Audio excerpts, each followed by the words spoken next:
Nosotros el invitado, el doctor Alfonso Zambrano Pasquel, catedrático, Derecho Penal, Proceso Penal, Criminología y Política Criminal. Tiene 57 libros publicados, tanto en Ecuador, Perú, Argentina, Colombia y Chile. El doctor Alfonso Zambrano Pasquel está con nosotros y, por supuesto, para estas inquietudes que tenemos los periodistas, los ecuatorianos, los ciudadanos, sobre las situaciones que se viven, obviamente, en el país con respecto a esta situación que vive el país. Le pedimos que active el micrófono del doctor para empezar la entrevista. Doctor, para que usted también se lo escuche y se lo vea a través de la videoconferencia, le rogamos encender su micrófono. ¿Cómo amanece? ¿Cómo está usted? Muy buenos días. Eso. El micrófono sí está activado. Perfecto, muy bien. Doctor, entramos en materia. Ayer salió una publicación en diario El Universo sobre que los parientes de contraventores de tránsito alertan sobre riesgos que sufren detenidos derivados al centro de detención provisional. Dicen que supuestamente los involucran, los mezclan con en la penitenciaría, con gente asesina, de alto grado, de peligrosidad, etcétera. ¿Esto es un mito urbano o se vive la realidad, doctor? Bienvenido. Gracias. Este es un tema sensible que debe preocupar y que lamentablemente no ha sido materia de preocupación o discusión pública, porque probablemente es cierto, tenemos un nivel de violencia que no tuvimos en la historia, creo, de Guayaquil en particular, nunca. Ya son más de 1000 muertos en lo que corre el año, primeros 7 meses. Es impresionante y probablemente por eso nos hemos distanciado de otros problemas. Mire, la cárcel es una afectación. No hay ninguna cárcel buena, ninguna cárcel es un premio. O si queremos decirlo en criminología gráficamente, no hay una cárcel de oro, no es un hotel 5 estrellas, no lo hay. Ahora bien, lo grave es que en lugar de progresar en algunos aspectos, vamos en una línea perversamente contraria, y voy a decir por qué. Claro, es verdad que hoy el hacinamiento carcelario es un problema serio, son alrededor, la cifra va por ahí, 40.000 presos, es un tema que yo manejo bastante bien, forma parte de una publicación mía reciente, en uno de los temas, porque hablo ahí de criminología, de derecho penal, de política criminal y de política criminal carcelaria.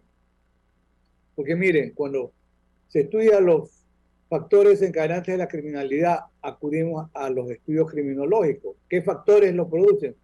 Como digo en un tip, el incremento de la criminalidad en Ecuador de hoy violenta tiene 2 factores, el tráfico de drogas y el tráfico de armas que no tiene control. Todos los días hay muertos en todas partes. Yo nací en Salinas, le decíamos la península de Santa Elena, y es un acto de barbarie, a una mujer la atropellan, la arrastran, le disparan y la incineran. Y no fue un hecho que deviene de un suceso de tránsito. A esta señora la buscaban porque la vinculaban con las 3 muertes del día anterior en José Luis Tamayo en Guay. Entonces, hay un descontrol total antes. Y por eso digo, hoy los tiempos son perversos en sentido terriblemente negativo. Antes que había las personas privadas de la libertad por hechos de tránsito. Un suceso de tránsito es un comportamiento generalmente culposo, donde hay un acto de negligencia, de descuido, porque, por ejemplo, en los casos menores, alguien lo detienen porque maneja sin estar autorizado para hacerlo, ya hay un acto temerario, cree que no lo van a detener, hay un operativo y lo detienen, o consume licor y lo detienen, o comete otro tipo de afectaciones, choca un vehículo o temas más graves. Pero en general siguen siendo comportamientos culposos, o sea, donde hay un actuar, donde no hay el debido cuidado, no hay la previsión, aunque, y esto lo digo de paso, porque como es un tema que tiene que ver con hechos que se producen en el ámbito del tránsito vehicular, hoy hay una tendencia incluso a pensar que ciertos hechos de tránsito deben ser considerados como comportamientos con dolo eventual. Lo digo en un tip porque es importante, porque es un tema de tránsito. Generalmente se dice no, todos los casos relacionados con el tránsito son siempre culposos. Y hoy hay la tendencia, precisamente porque también hay que admitir el conductor de manera desaprensiva, no todos, pero muchos ingieren licor. Quien consume alcohol, sabe o no, prevé o no, que un nivel de embriaguez que casi llega, no total porque si no, no podría manejar, pero un nivel de embriaguez muy alto, gráficamente está borracho, toma un vehículo, ¿es o no previsible que porque ya no tiene su capacidad normal pueda producir un hecho? Claro que sí. Y si es previsible y asume el riesgo, como dice el profesor Bacigalupo Español, con desprecio para la seguridad de los demás, no, borracho no pasa nada, y mata. Hoy hay la tendencia a considerar que hay un actuar con dolo eventual, o sea, la conducta más grave, con un mecanismo que se cree que es de prevención criminal. Puede ser que por la disuasión en función de la intimidación funcione. En Colombia empiezan a aplicar esta medida porque la gente desaprensivamente conduce en estado de embriaguez, produce muerte, y la tendencia se la discute en el primer mundo, como en Alemania y también en España. Esa persona que está borracha, ¿prevé o no que puede matar? Claro, pues, si eso es lo normal. Lo normal es conducir sin estar embriagado, pues. Si asume el riesgo, tiene que responder. Ahora bien, ¿qué pasa con el tema ya de tránsito? ¿Y por qué digo que como que caminamos al revés? Por una razón de fondo. Antes no había el hacinamiento carcelario de ahora. Y ya el CDP, el Centro de Detención Provisional, donde iban inicialmente las personas relacionadas con tránsito, y voy un poco más atrás, antes, a veces esta autonomía de los GAT no funciona como debe ser. Por un lado, porque el Estado central no le entrega las rentas en tiempo oportuno. Por eso yo soy contrario a una propuesta de un federalismo unitario que no le entiendo nada. Porque en este país se va a fraccionar, que va a haber 25 parlamentos. Si no podemos con uno, vamos a poder con 25. No, a mí me suena mal. Que los alcaldes y los prefectos van a constituir esta suerte de parlamento provincial. No son abogados. Mire, para mí eso es atomizar el manejo del país. Lo que debe exigirse es que se cumpla con la renta, descentralizando el manejo. Eso es otra cosa. Por ejemplo, el IVA. Guayaquil es la ciudad probablemente que más produce, por población y por movimiento económico. Debe quedarse aquí. Y un remanente ir a la Caja Central para asistir a las provincias que reciben menos recursos. Yo creo en una descentralización, no creo en el federalismo. No, a mí me parece que hay una línea equivocada y lo digo muy enfáticamente, pero ¿esto qué tiene que ver? Con que se le dio competencia a los municipios para el tema del manejo del tránsito, pues. Guayaquil, ojo, yo creía, si Guayaquil tiene muy bien uniformados los ATM, tiene un galpón cerca donde yo vivo, carros nuevos, ¿y qué pasa con las pobres personas que son privadas de la libertad por esos agentes de tránsito? Yo creía que había un lugar donde iban a permanecer las personas por temas de tránsito, que es responsabilidad municipal, pues. Se construyen hasta perreras municipales, hoteles para perros, hay que rescatar a los pobrecitos, sí. ¿Y qué pasa con el ciudadano que cae detenido por un tema de tránsito, que no es un violador, no es un asesino, no es un traficante de drogas, no asalta un banco? Que es por un tema de tránsito que en general es un delito de menor cuantía o una simple contravención. Primero, es responsabilidad del municipio. El municipio tiene que tener un sitio. Pero si antes, cuando existía la Comisión de Tránsito del Guayas, en la calle Brasil había, mejor que la cárcel, no era un paraíso porque luego el problema está en el hacinamiento. ¿Y por qué? Porque el sistema penal incluso en esta área es altamente selectivo. Un profesor en criminología barata decía, Alessandro, el italiano, hay un proceso de criminalización primaria cuando se dicta la ley y un proceso de criminalización secundaria cuando la ley se aplica. Y en la aplicación hay una selectividad positiva, a uno les cae el guante, y una negativa, a otros se los excluye, por múltiples razones. Y ni siquiera quiero mencionar el tema de la corrupción, que antes era pues, bastante marcado, porque embriagados le daban falsos positivos o falsos negativos con el examen que le hacían algunos médicos en la comisión de tránsito, era parte de la historia. Entonces El que tenía dinero pagaba por un examen y, no, no está en el 0.8, váyase a la casa, no va. Entonces, más allá de eso, que no lo conocemos hoy con certidumbre, pero el municipio asumió por este proceso de descentralización el manejo del tránsito. Pero debe incluir también el alojamiento para aquellas personas que caen detenidos por temas de tránsito. Como dije, si hay lugar hasta para los perros y está bien. Yo en particular quiero mucho mis perritos, pero tampoco es que voy a preferir un hotel para perros antes que un sitio donde esté la gente con algún nivel de dignidad. Para el hacinamiento carcelario hace que ya los CDP no den más. Y antes, en la cárcel de Guayaquil, porque yo he sido litigante toda la vida, la profesión es lo único que me ha permitido supervivir en condiciones dignas. Me jubilé de la cátedra formal de la universidad, sigo siendo profesor de posgrado, pero ambas tampoco pagan para poder subsistir, por lo menos en el Ecuador no. Entonces, litigando iba a la cárcel y veía un sector que era para los que estaban detenidos por delitos de tránsito, dentro de la cárcel. Pero por lo poco que sé, hoy el sistema ya está colapsado, ya no hay esa separación, porque nosotros antiguamente estudiamos en criminología este tema que se llama de simbiosis criminal, o sea, va una persona que está por cierto tipo de delito y está mezclado con los que están con delitos más graves, entonces hay no solo una afectación a la dignidad, sino esta suerte de simbiosis criminal, porque allí puede aprender cosas que antes no sabía, incursionar en delitos mayores como tráfico de armas, secuestro de personas, de drogas, sicariatos, etc. ¿no? Doctor. Entonces, porque la cárcel es contaminante. Entonces, en concreto, no hay que olvidar en esta selectividad que privar de la libertad debiera ser el último recurso. Y por eso dije, no avanzamos, sino que vamos en retroceso. Penosamente, en este tema, no se toma una medida que sería razonable hasta por la cantidad de personas presas.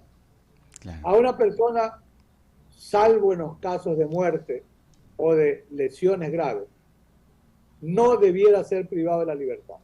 Oiga, doctor, 7:20 con 20 minutos. Citado para que comparezca y nada más. Por supuesto. Doctor, hay una cuestión. Usted mencionaba el tema de hacinamiento y la gente dice, a ver, busquemos soluciones. El presidente ha mencionado que va a dar indultos. Se habla de más de 1.000 personas que saldrían en libertad. ¿Sería esta una de las soluciones o cómo hacer para mejorar el sistema carcelario debido a que muchos ya están colapsados, no entran ya más? ¿Cómo hacemos? Busquemos soluciones, doctor. Claro, yo les escucho. Mire, sobre el tema, siempre el Estado le va a responder. El anterior y el anterior. Y sobre eso, yo soy contrario, he sido contrario a las megacárceles.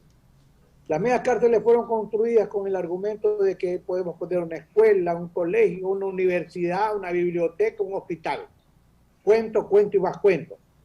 Costaron una tonelada de dinero esas cárceles gigantes. Y como dice el profesor Zaffaroni, mi amigo que está en la Corte Interamericana, decía Rosa del Olmo en Venezuela, en la Universidad Central, nuevas cárceles y cárceles grandes que le aseguran que haya más gente presa porque hay que llenar las cárceles. Y ese es un problema. Cárceles que no se pueden manejar. En el tema carcelario, yo le puedo mencionar alguna suerte de tip, por el tiempo, por supuesto. Esta propuesta del indulto humanitario yo la hice pública, por lo menos en 10 programas, en distintos niveles, en foros universitarios, en foros públicos. Comencé a trabajar con un sector, porque a veces por vivir en la costa no nos paran bola, comencé a trabajar con un sector de una comunidad interesante de abogados y abogadas jóvenes de Quito. Yo era el único de la costa, el único que había recibido la ciudadanía quiteña. Trabajaba. Yo presenté muchos documentos y les voy a decir los tips. Uno era el indulto humanitario. El indulto humanitario, yo decía, en delitos, si hoy tenemos pena hasta 40 años, en delitos que no pasen de 5 años. Condena puede ser por primera vez, para hablar de delincuentes primarios, no lo digo efectivamente, pero delincuentes porque comete delito y nada más. Se calculaba que debieran salir alrededor de 5.000 personas. Y eso dependía de quién, de la buena asesoría que debían tener un presidente cualquiera. Y este presidente, lamentablemente, o no tiene asesores o tiene pésimos asesores. Y hemos apreciado que hay unos dos asesores, el uno que quiere meter las uñas al tema de la venta de la medicina y el otro que ya salió corriendo, que andaba vendiendo puestos, ¿verdad? Es una vergüenza, pero a uno de los asesores le hice llegar esta propuesta y yo le dije al sobrino, que fue un alumno, sí, mi tío dice que se la va a entregar al presidente. Y otro supuesto asesor que está trabajando con un tema bancario también recibió la propuesta y no le paraban bola. ¿Eso qué era? Sentarse con un decreto, hacer un listado y hubieran salido hace un año 5.000 personas cuando empiece el problema a ser ya menos manejable de lo que fue siempre. Dos, la cantidad de ciudadanos detenidos extranjeros, en particular colombianos, son alrededor de 5.500, de los cuales 3.000 tienen ya condena en firme y hubo un acuerdo de repatriación. El presidente Lazo, que a veces habla, disculpe la expresión, tontera y media, como el Plan Ecuador. ¿Por qué no le preguntan qué pasó con el Plan Ecuador? Porque seguramente el presidente Biden se ve reído. Pues. El plan Colombia le costó a Colombia 20 años, 20.000 millones de dólares y no solucionó el problema de la droga. ¿Por qué? Colombia tiene 7 bases militares, pero Colombia produce, se caen alrededor de 1.000 toneladas de cocaína por año y Estados Unidos sigue consumiendo 400 toneladas de cocaína por año. El problema, lo que sí consiguió el Plan Colombia es desmantelar la guerrilla colombiana, eso sí es cierto. ¿Ya? ¿Qué nos van a dar Ecuador? Si Ecuador no tiene guerrilla, Ecuador no es un peligro para nadie. Hay que preguntarle y sobre la vergüenza que vamos a presentar un plan de Ecuador. Entonces, ¿qué ocurre? Con el tema colombiano, digo que, bueno, al presidente Duque le quiso hasta enchufar el avión, dijo el presidente Duque que nunca han hablado de comprar el avión. Pero una vez habló, recordemos, pues la historia no tiene que ser sorda, ni sin memoria. Dijo que había hablado con el presidente para mandar a los presos colombianos. ¿Cuántos colombianos hay? Tal vez 200. 3.000 colombianos podrían haber sido. ¿Cuántos presos en la cárcel ecuatoriana por alimentos? Es que no nos podemos olvidar, eso es criminalizar la pobreza. Hay alrededor de 4.000 personas presas en la cárcel ecuatoriana porque no han podido pagar alimentos para los hijos. Eso es terrible, porque eso es criminalizar al hombre, el padre pobre que no está preso, ese padre miserable que tiene recursos y que le pega a la mujer, que quiere la rebaja de las pensiones, que le pega a los hijos que van a con el chofer antes de que lo metan preso a pagar las pensiones. A ese debiera caerle el hacha. No, le cae el hacha al pobre, perdón, ese es el que está jodido. Hay 4.000 presos en la cárcel ecuatoriana por no pagar alimentos. Póngalos libres. Usted me dice, ¿qué pasa con los alimentos? ¿Cuánto cuesta? Y está en mis documentos escritos y publicados hace poco en un último libro. ¿Cuánto cuesta un interno por mes en la cárcel ecuatoriana? Le cuesta al Estado $600 mensuales. Póngalo libre, dele un bono de $300 a la familia, el Estado se ha ahorrado $300. ¿Y qué pasa con esa persona? Búsquele trabajo. Nadie quiere darle trabajo a quien ha estado preso. Dele incentivo tributario a la empresa privada, pues. No van a andar pensando en el mañoseo con la venta de la medicina. Dígale, oiga, dele trabajo a la gente que sale de la cárcel. ¿Y qué? Va a tener un incentivo tributario. Usted va a tener por ciento las plazas de trabajo que lo hace una empresaria peruana.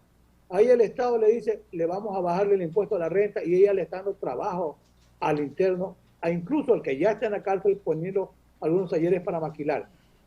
Otro tema sensible, los beneficios de descarcelación por el cumplimiento del 60 o el 80% de la condena. Mire, es tan perverso el sistema que en el caso incluso del ex vicepresidente Glass, ni siquiera le acumulan las condenas y ya tiene no tiene poco tiempo preso, tiene más de 4 años. Y los jueces dan la vuelta, se agarran de corpus, que este sirve, que este no sirve. Si hubiera sido más racional el sistema, le acumulan la condena y él estuviera ya con el cumplimiento de la condena, porque es lo que la ley le permite ya fuera de la cárcel. Pero así funciona el sistema. ¿Cuántas personas tienen represadas sus causas por esto? Alrededor de 5.000. Y una ocasión dijo el coronel Cobos, que no sé ya ni por dónde anda, porque es un volante que sirve para nada, porque no vuela. Él habló de privatizar las cárceles. Estaba tan desmemoriado que ni siquiera lee los periódicos. ¿Por qué digo esto? Porque en enero, cuando él habla de privatizar las cárceles en 2021, el presidente Biden había dicho no más cárceles privadas en Estados Unidos, porque el problema del tiempo no nos da para más, pero no ha funcionado porque se explotan a la gente que está en la cárcel con la mano de obra más barata, se enriquecen los directores de los centros carcelarios, hay sobornos para los gobernadores, para los alcaldes, y Biden dijo no más cárceles privadas. Y aquí no queríamos inventar la privatización de las cárceles. Ya se olvidó del tema, lo que quieren es ver cómo construyen más cárceles, a ver qué más puede haber por ahí. Entonces, fíjense, si usted toma en consideración todos estos factores, si usted toma en cuenta el abuso con la prisión preventiva, pero si hay abuso con una persona que cae detenido por un tema de tránsito, claro que hay abuso con la prisión preventiva, que el sistema interamericano dice que debe ser de última ratio, aquí lo dice la Constitución, el COIC también, solamente en dos razones, depende para mí la gravedad del delito, segundo, peligro de fuga, tercero, que no hay obstaculización procesal. Si se revisan cuántos presos hay en prisión preventiva, alrededor de 16.000 presos en las cárceles ecuatorianas. Si se aplican racionalmente los sustitutivos, debe salir el 50%. Sume. Si usted suma por una prisión preventiva que no es abusiva, 8.000. 4.000 presos por alimentos son 12.000. 3.000 colombianos son 15.000. 5.000 con indulto humanitario son 20.000.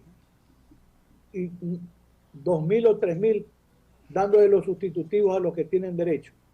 Usted tendría más de 20.000 presos menos y tendría una cárcel más manejable.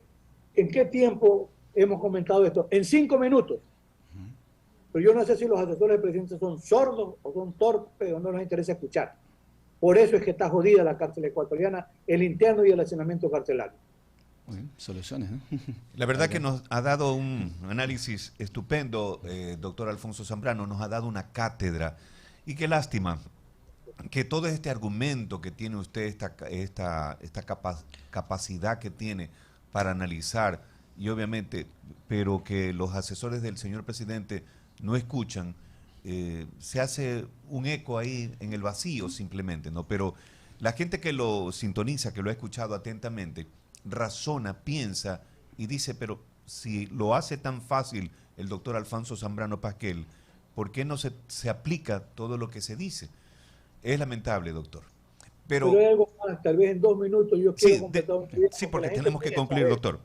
Claro, la gente piensa, a ver, yo sé que tenemos que concluir por el tiempo, la gente piensa y dice, bueno, pero ¿qué pasa con la rehabilitación? Mire, eso es una gran falta. Esa es otra. Está en la Constitución, los RE no existen, nadie se rehabilita, no se resocializa, no se reinserta. Pero usted tiene que darle una condición mejor al interno en la cárcel.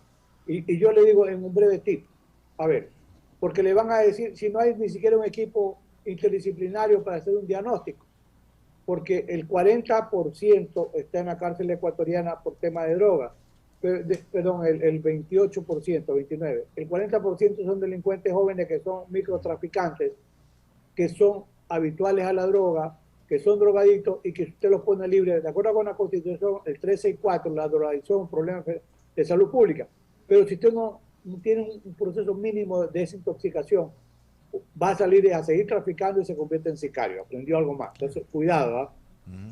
¿Qué hacer con las herramientas que tiene el Estado? El SNAI no es que hay que hacerlo desaparecer, hay que hacerlo funcionar. El SNAI tiene delegados, y le digo en poquísimos minutos, ojalá que sea menos de 2. A ver, el Ministerio de Educación, ¿qué tiene que trabajar? Con brigadas para que vayan a la cárcel a enseñarle a leer porque hay gente analfabeta. Y se puede hacer escuela y hasta colegio a distancia con la tecnología que nos permite estar conversando en esta mañana. ¿Ya? Además que puede ahí maquilar también en la cárcel pupitres, cuadernos, lápices. Lo que pasa es que a veces el negocio está afuera, ¿verdad?